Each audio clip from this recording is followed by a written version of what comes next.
Kan, mau ngomong nih, gue mau cerita nih. Jadi, gue tuh udah pegang nih Poco X6. Bakal soon banget launch di Indo, ya kan? Kira-kira udah hampir seminggu lah. Dan kali ini tuh gue nggak cuma pegang, gue bener-bener masukin nomor utama gue ke sini. Jadi kalau lu nelfon nomor utama gue nih, masukin ada di sini. Oke. Ya, sebagai bukti, ini sampai gue migrasi banking, payment, ya kan? Ada semua di sini. WhatsApp, semua ada di sini. Grab, Gojek gitu kan, itu kan yang inti-inti kan ya. Biasanya kalau gue handphone review, yang sekedar gue pakai jadi second phone, nggak akan masuk tuh semua. Masuk kan gue. Ngapain sih lu? Iseng amat. Biasanya kan flagship kita. Nah gini, jadi semua itu gara-gara, ini serius nih, ini beneran ya. Cuma hari pertama gue nyobain Poco X6, gue tuh kayak ada satu hipotesa yang kayak perlu gue confirm gitu. Hipotesa apaan? Gini. Flagship phone sekarang itu sebenarnya bukan suatu kebutuhan. Oke.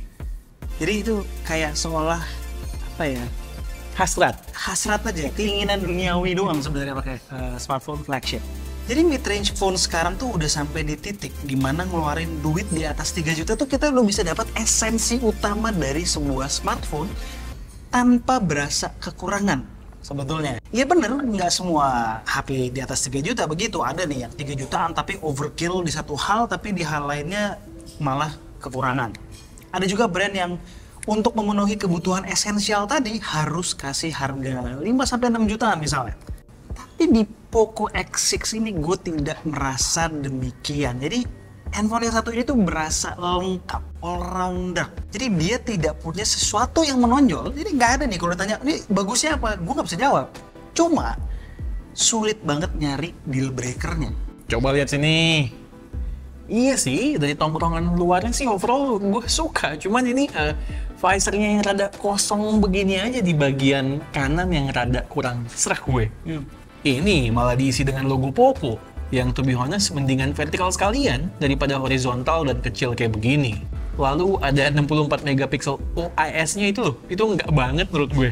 Tapi di luar itu, painted texture di bodi belakang, material yang walaupun all plastik tapi berasa mantep di genggaman, lalu HP-nya keseluruhan, walau jelas nggak unibody plastik, tapi berasa demikian. Gimana ya jelasinnya ya? Susah, emang mesti megang langsung ini mah. Sekilas ini gue rada inget-inget sama kayak iPhone 5C dulu. Bahkan ini kalau kita balik ke depan, bukan sekedar esensial men, udah kayak cherry on top aja. Bezel tipis simetris, dan punya in-display fingerprint sensor, GOX. Masih dapet rasa-rasa flagshipnya. Ada sih soal bahan yang kurang oke itu loh.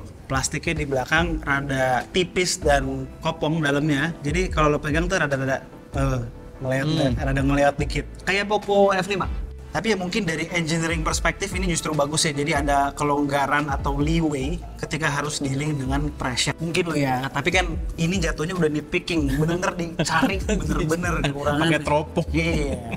Hal lainnya dia tetap kasih headphone jack, kasih stereo speaker yang suaranya lumayan buat headphone di rentang harganya. Ingat coy, ini dapat stereo speaker. Serius lu men, ini stereo speaker men. Apa kabarnya handphone yang kemarin harganya 2 kali lipat tapi masih mono speaker? Iya bener, udah gitu kan sampai haptic feedbacknya cuy, itu halus. Jadi ngerti kan kenapa gue bilang X6 ini udah bisa tackle kebutuhan essential dari sebuah smartphone. Bentar men, sebaiknya kita jelasin juga apa yang kita maksud hal-hal esensial dalam sebuah smartphone. Jadi penonton tahu juga, ngerti gitu loh angle kita. Oke. Jadi sekalian aja gue jelasin yang esensial itu apa aja dan berkaitan dengan Poco X6 ini bagaimana. Pertama, dia harus punya desain yang nggak perlu wah namun fungsional. Nah di Poco X6 cek semua. Fungsional ini termasuk ada IP54 kan, anti ciprat di sini. Terus juga jangan lupa juga proteksi layarnya, cuy. Ini Gorilla Glass Victus, cuy. Flagship punya ini dipasang di sini. By the way, ini Gorilla Glass-nya terbukti useful loh. Sampai ini jatuh face down, gue sempet layarnya tuh masih aman. Malah frame plastiknya yang dent. Ya wajar banget sih ini mah. Kedua soal layar, bebas lah sebenarnya teknologinya mau AMOLED kayak mau IPS kayak bebas. Yang penting secara warna tuh nggak aneh, tajam, pixelnya rapet.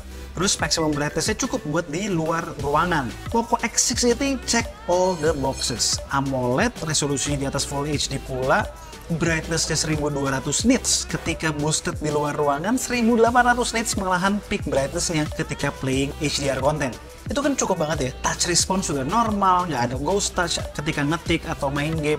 Terus soal performa, essential itu buat K2G, yang penting UI itu smooth, nggak ada lag-lag kecil, lalu juga tetap bisa main game ringan, lancar. Di Poco X6 tuh aman total buat daily use, pakai Snapdragon 7S Gen 2 yang simpelnya setaraf 778G, namun udah 4nm sekarang.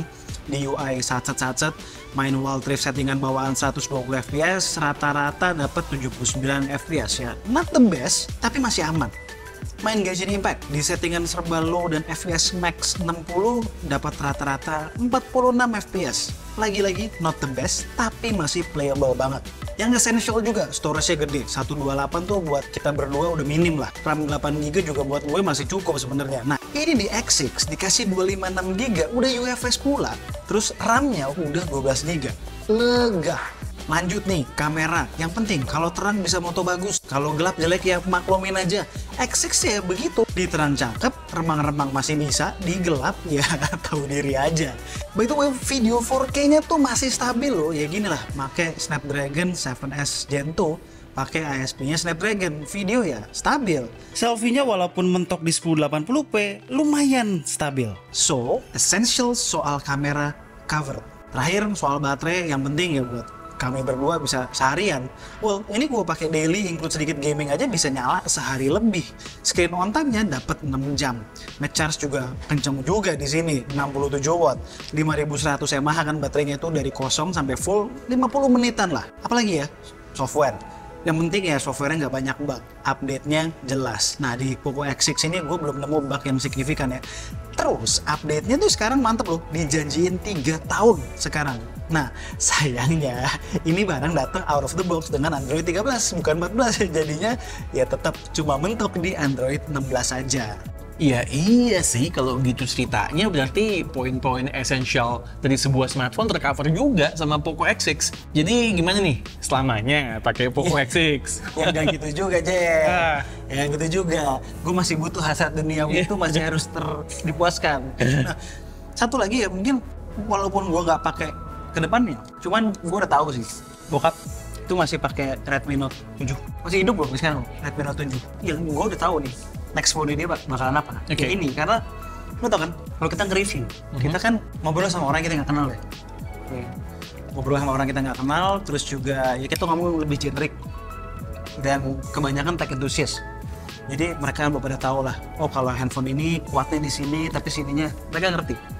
Cuma kalau awam, mereka ada kayak misalnya lo nyokap lo misalnya, atau nyokap gue atau bokap gue gitu, misalnya mereka simply nanya handphone yang bagus apa? Handphone yang bagus apa? Udah gitu doang kan? Dan kalau kita rekomenin mereka sebuah smartphone yang taruhlah, wah kameranya bagus banget tapi ternyata storage-nya pelan, ininya jelek apa segala macam, mereka pasti komplain ke kita.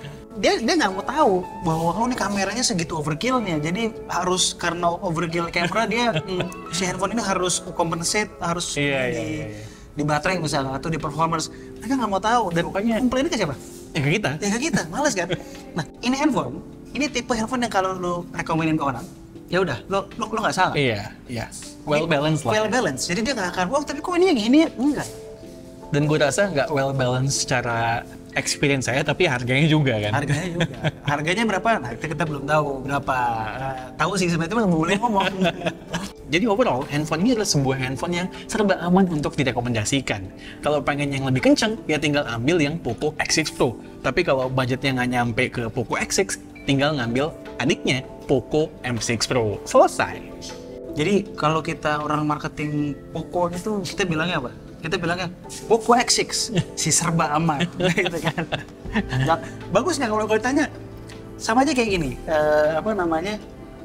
Kayak gue pernah lihat ada toko, ada warteg, namanya warteg lumayan.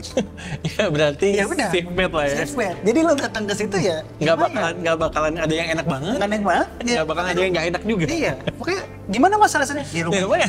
Ya ini aman total. Sekian aja video dari kami berdua kali ini. Gue Alisa. Gue Satish and this is K2G. Tunggu racun-racun kami berikutnya. Bye guys. Ciao.